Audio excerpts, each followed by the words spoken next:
dia, amigos, tudo bem?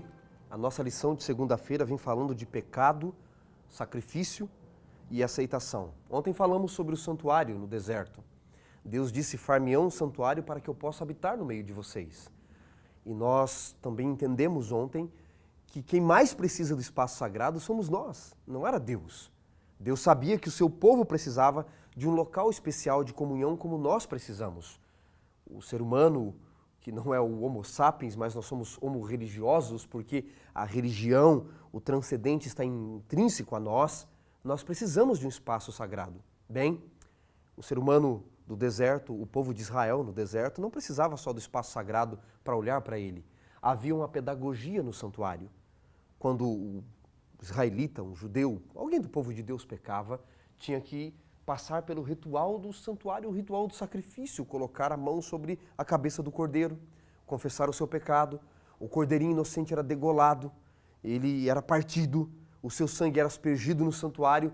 Tudo isso mostrava a tamanha rudeza do pecado, o perigo do pecado, a maldade do pecado sobre o inocente cordeiro. Bem, quando Paulo fala do santuário na Nova Aliança, em Hebreus capítulo 9, no verso 22, nós lemos o seguinte, Hebreus 9, 22, com efeito, quase todas as coisas, segundo a lei, se purificam com sangue, e sem derramamento de sangue não há remissão de pecados.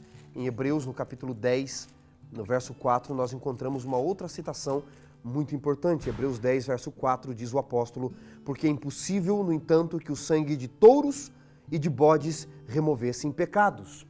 Mesmo que o santuário no deserto funcionasse como uma espécie de sistema pedagógico para que o povo entendesse a questão da aliança de Deus e como ele iria salvar o povo, era necessário que o Cordeiro de Deus se oferecesse. Em João, no capítulo 1, no verso 29, quando João Batista vê Jesus, ele diz: este é o Cordeiro de Deus que tira o pecado do mundo. O sangue de bodes e ovelhas no Antigo Testamento era um símbolo pela fé do Cordeiro que viria. Mas eles eram falhos, eles não podiam remover o pecado, a condenação da morte eterna.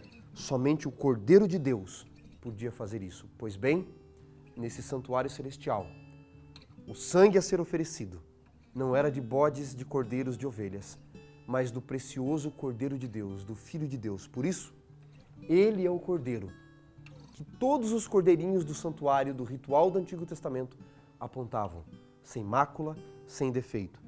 Em Isaías, no capítulo 53, a partir do versículo 4, diz: certamente ele tomou sobre si as nossas enfermidades, as nossas dores levou sobre si. Notem, Jesus tinha pecado sobre ele, mas não nele, para que assim você tenha justiça sobre você e não em você.